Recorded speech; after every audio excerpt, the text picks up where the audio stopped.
प्रबुद्धजनों प्रणाम। जीवन कोई यात्रा नहीं है। जीवन तो पल पल, हर पल घटती घटनाओं का अनंत क्रमिक संकलन है। यात्रा में एक यात्रा का स्टार्टिंग बिंदु होता है और एक समापन बिंदु होता है या डेस्टिनेशन बिंदु होता है। जीवन में माँ के गर्भ की स्थिति कोई यात्रा का आरंभ या स्टार्टिंग पॉइंट या डिपार्चर पॉइंट नहीं है और देह त्याग कोई डेस्टिनेशन या एंड ऑफ जर्नी या यात्रा का अंत नहीं है। यह विषय वस्तु मानव देहधारियों की है, पशु पक्षी अन्य जीवों या वनस्पतियों की नहीं, क्योंकि यह कोई जूलॉजी या बॉटनी की क्लास नहीं है। जीवन का वस्तुतः अर्थों में न तो कोई आदि है और न ही अंत। यदि जीवन को हम घटनाओं का अनंत क्रमिक संकलन मानते हैं तो इसे एक गोल आकृति जैसा मानना पड़ेगा, 360 डिग्री जैसा कुछ, जिसमें 180 डिग्री वाला भाग, आधा भाग इस लोक अर्थात भूमिलोक या पृथ्वीलोक पर घटित होगा और दूसरा अज्ञात 180 डिग्री परलोक में घटित होता होगा। इस पृथ्वीलोक पर तो सूर्य के प्रकाश में या ज्ञान के प्रकाश में घटनाओं का क्रमिक संकलन दृष्टिगोचर रहता है, पर उस लोक पर परलोक का वृत्तांत संकलन तो अज्ञात रहस्यमय या कल्पना बेस्ड जैसा ही है संभवतः। इसमें भी कुछ मतवादी तो मानते हैं कि परलोक तो डिपॉजिटरी है फाइनल। ये तो सनातन धर्म ही है जो स्पष्टता से मानता है कि परलोक रहस्यमय जैसा तो है, पर वहीं पर आधी 180 डिग्री शेष घटनाओं का अनंत क्रमिक संकलन भी है और वहीं पर परमानंददायिनी परमात्मा की गोद भी है, जिसे विद्वान जन गोलोक, मोक्ष या मुक्त अवस्था भी कहते हैं आत्मा के संदर्भ में। पहले इस बिंदु के स्पष्टता से समझने का प्रयास करते हैं कि ये जीवन क्यों कोई यात्रा नहीं है।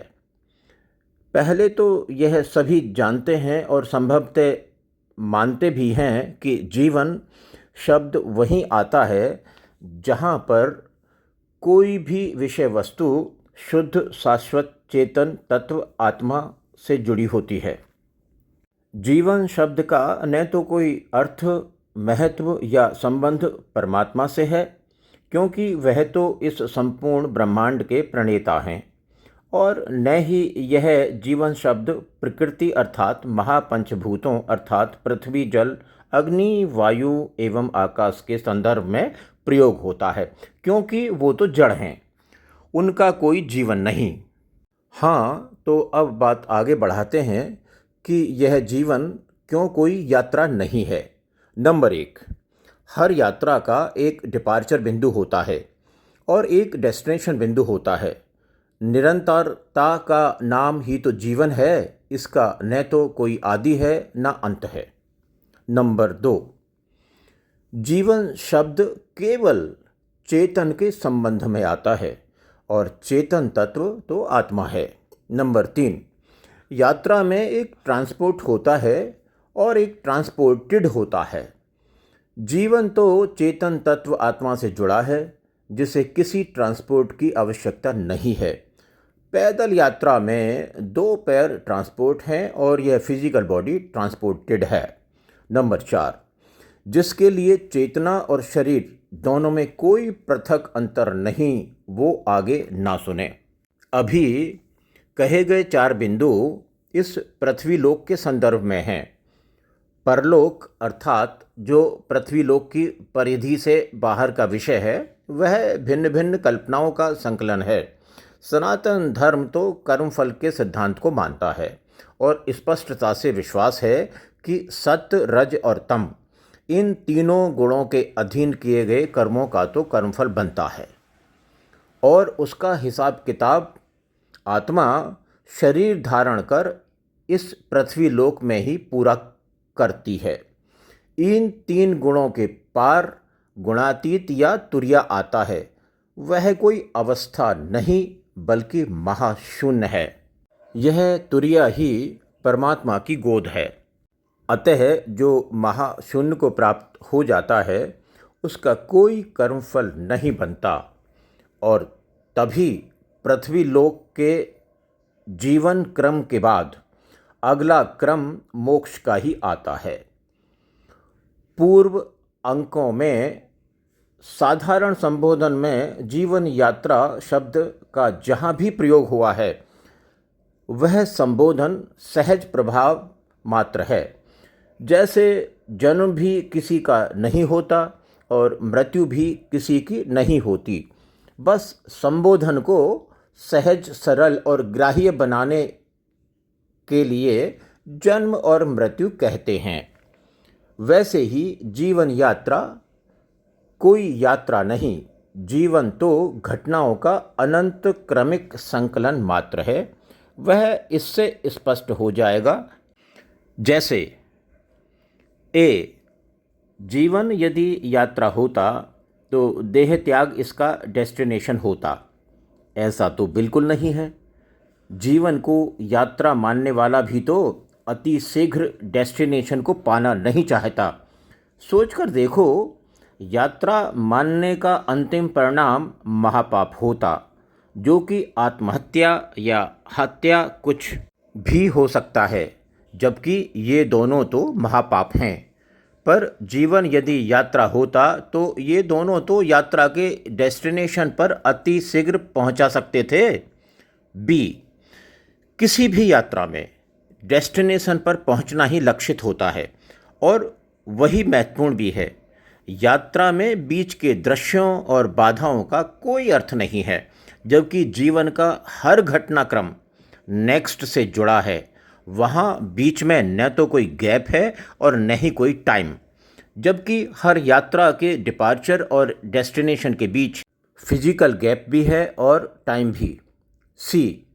यात्रा पूरी सोकर भी हो सकती है, जबकि जीवन का नींद से कोई मतलब नहीं।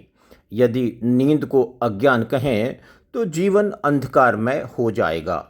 जीवन तो विवेक के नियंत्रण से ही आनंद पा सकता है। यात्रा के बेसिक रिक्वायरमेंट्स हैं टिकट, ट्रांसपोर्ट आदि। जीवन ऐसे किसी रिक्वायरमेंट से मुक्त है। सांसों की आवश्यकता शरीर को है। जीवन तो सांसों के रुकने पर भी नेक्स्ट स्लाइड या संकलन में होगा। यात्रा के लिए डिपार्चर और डेस्टिनेशन चाहिए, ट्रांसपोर्ट चाहिए। ये पैर भी ट्रांसपोर्ट हैं और यात्री चाहिए। जीवन में कोई यात्री नहीं। जीवन को संक्षेप में कहें तो जीवन तो आत्मा का साक्षी रूप में पल पल का वृत्तांत है। यह मानव देह यात्रा में हो सकता है, आत्मा तो इस देह का साक्षी है। बस इतना ही समझना है, यही जीवन है। जिस पल भी इतनी सी बात समझ में आ गई, समझो मुक्ति मिल गई। इस अंक का उद्देश्य यह नहीं है कि स्पष्ट किया जाए कि यह जीवन कोई यात्रा नहीं है, बल्कि ये जीवन तो घटनाओं का अनंत क्रमिक संकलन है। नहीं, इसका उद्देश्य ये नहीं है। इस अंतर के स्पष्ट होने पर तो यह पता चलता है कि साक्षी जो कि आत्मा है और शरीर भिन्न है। इतनी सी समझ आ गई तो माया का अंतिम अवशेष जो कि अहंकार है वह भस्म हो जाएगा। आपकी उपस्थिति के प्रकाश से हीलिंग पथ का मन शुद्धि स्पेस प्रकाशित है।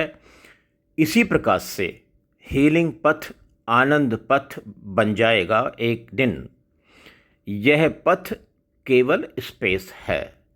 आपकी गरिमामयी उपस्थिति को आदरपूर्वक प्रणाम।